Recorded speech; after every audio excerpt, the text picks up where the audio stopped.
Hello friends, I am Atul Nagarkar and here we are going to start part number 11, academic writing. And here this video it is very useful for clearing net set examination, and those are going to appear for PhD entrance. For them also it is very important. So let's start. Question number 1. The length of the synopsis may vary. Options depending on the requirement of individual institutional guidelines, as per the standard trend, as per the instructions of supervisor, all of the above. And answer is all of the above. The length of the synopsis may vary. आपका जो synopsis होता है, पहले तो हमें ये जानना चाहिए कि सिनॉप्सिस यानी क्या है। सिनॉप्सिस को हम प्रपोजल भी कहते हैं, research synopsis, research proposal, research framework, research blueprint, ये सारे सिमिलर वर्ड्स है सिनॉप्सिस के लिए। तो यह जो आपका प्रपोजल होता है या सिनॉप्सिस होता है, वह उसके पेजेस, उसका साइज़, यह डिफरेंट हो सकता है अकॉर्डिंग टू आपके जो इंस्टीट्यूशन के जो गाइडलाइंस है उसके अनुसार वो उसमें भेद नज़र आ सकता है। As per the standard trend, जो नव प्रवाह जो चल रहा है उसका जो स्टैंडर्ड है उसके अनुसार भी उसमें बदल हो सकता है। As per the instructions of supervisor, आपके जो गाइड है, आपके सुपरवाइज़र है, उनके जो इंस्ट्रक्शन है उसके अनुसार उसमें साइज़ में या पेजेस में या कंटेंट में या रेफरेंसेस में, इंट्रोडक्शन में, इसमें बदलाव हो सकता है। तो वही जो कारण है, ये तीनों कारण है, और भी कारण हो सकते हैं। इस वजह से all of the above is the answer. So the length of the synopsis may vary because of the all reason. Question number 2. Title of a thesis must be same as. आपका जो थीसिस है उसका title किससे same होना चाहिए? तो accepted answer है the title of your synopsis. आपने जो सबमिट किया हुआ सिनॉप्सिस है या प्रपोजल है उसका जो टाइटल है, उसका टाइटल और आपका जो थीसिस है या प्रबंध है उसका टाइटल सेम ही होना चाहिए। Question number 3. Synopsis should cover. Synopsis में क्या क्या कवर होना चाहिए? तो उसमें इंट्रोडक्शन होनी चाहिए, उसमें लिटरेचर होना चाहिए, उसमें रिसर्च की मेथडोलॉजी भी होनी चाहिए। तो accepted answer is all of the above. Question number 4. List important part of the synopsis. Synopsis में कम से कम महत्व का पार्ट कौन सा है?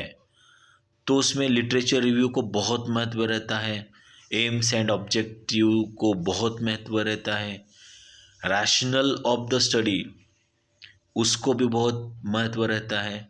रैशनल का अर्थ क्या है? बुद्धि से संबंधित, उसको बहुत महत्व रहता है। लेकिन इतना मत, इंट्रोडक्शन को भी महत्व रहता है लेकिन इंट्रोडक्शन को इतना ग्रेटर इम्पोर्टेंस नहीं होता है, या इस वजह से उसे लिस्ट इम्पोर्टेंट पार्ट कहते हैं। कम से कम महत्व वाला पार्ट जो है इंट्रोडक्शन है, इस वजह से आंसर है introduction. Question number 5. A thesis should have elaborated. तो थीसिस को है इलैबोरेशन होना चाहिए, मतलब थीसिस में जो आप इंट्रोडक्शन लिख रहे हैं, रिजल्ट्स एंड डिस्कशंस लिख रहे हैं या उसके रेफरेंसेस दे रहे हैं, वो इलैबोरेटेड चाहिए। मतलब पूरी तरह से, जैसे आप इंट्रोडक्शन में सारे पॉइंट्स आपने मान लो कि 10 पॉइंट्स आपने कवर किए, तो 10 पॉइंट्स का जो इंक्लूजन है वो इंट्रोडक्शन में होना चाहिए, उसका अंतर्भाव करके आपको इंट्रोडक्शन लिखनी चाहिए। वैसे ही रिजल्ट्स का है, वैसे ही रेफरेंसेस का है। तो all of the above is the answer.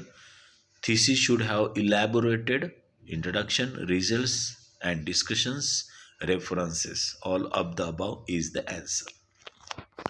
Question number 6. What can be the best source of literature survey? Literature survey के लिए बेस्ट सोर्स कौन सा है? SCI indexed journal is the answer. अब आप कहेंगे एससीआई क्या है? तो science citation index, indexed journal, ये जो है इसमें जो लिटरेचर आया हुआ है वह आपका बेस्ट सोर्स ऑफ लिटरेचर सर्वे होगा. तो उत्तर है science citation indexed journal. Newspapers, websites, old thesis, इसका जो लिटरेचर है इतना मायने नहीं रखता है, लेकिन एससीआई इंडेक्स्ड जर्नल्स जो है वो बेस्ट सोर्स है लिटरेचर सर्वे के लिए. Question number 7. Detailed methodology should be written in thesis. इन्होंने कहा है कि थीसिस में डिटेल्ड मेथोडोलॉजी लिखनी है, होनी चाहिए. तो इसका आंसर है yes, detailed methodology should be written in thesis. Thesis में डिटेल्ड मेथोडोलॉजी लिखनी ही चाहिए. Question number 8. Results of the study can be presented in the form of. तो आपके जो स्टडी के रिजल्ट जो है वह किस फॉर्म में आप प्रेजेंट करते हैं? तो आंसर है बोथ 1 एंड 2. तो 1 क्या है? टेबुलर फॉर्म, और 2 क्या है? Graphical form. सो जब आप रिजल्ट जो प्रेजेंट करते हो तब टेबुलर फॉर्म में और ग्राफिकल फॉर्म में भी आप उसके रिजल्ट प्रेजेंट कर सकते हैं. Question number 9. Discussions should be supported by. Research हो गया, आपका थीसिस भी हो गया. उसमें जो लास्ट में जो डिस्कशन आप लिखते हो तो वह प्रीवियस स्टडी पे निर्भर होता है, सपोर्टिंग एंड कॉन्ट्राडिक्टरी रेफरेंसेस पे भी निर्भर होता है. It is supported by both 1 and 2. Should be supported, तो ये दोनों बातों को, डिस्कशन को सपोर्ट करना है. Question number 10. Which of the following statement is not true. तो इसमें से 4 जो वाक्य है उसमें से 3 जो है वह गलत है, लेकिन ये 3 वाक्य जो है सही है और 1 गलत है. तो कौन सा गलत है यह हमें ढूंढना है.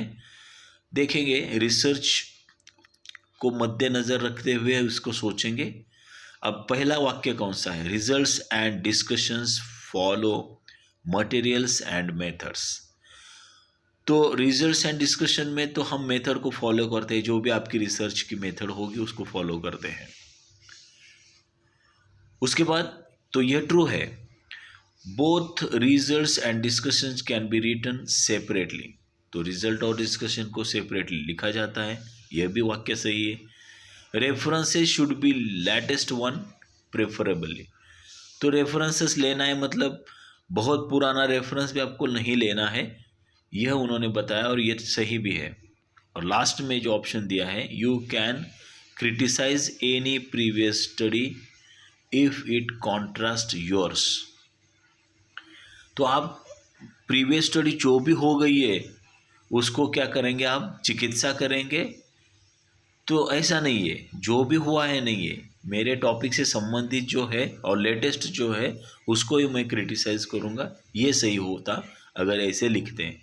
तो 14 जो वाक्य है, you can criticise any previous study if it contrast yours, तो यह एक्सेप्टेड आंसर है. And this statement is not true about the research. So here we have finished 10 important questions which will be very useful for the SETNET aspirants. Thank you so much for sparing your valuable time. Good day.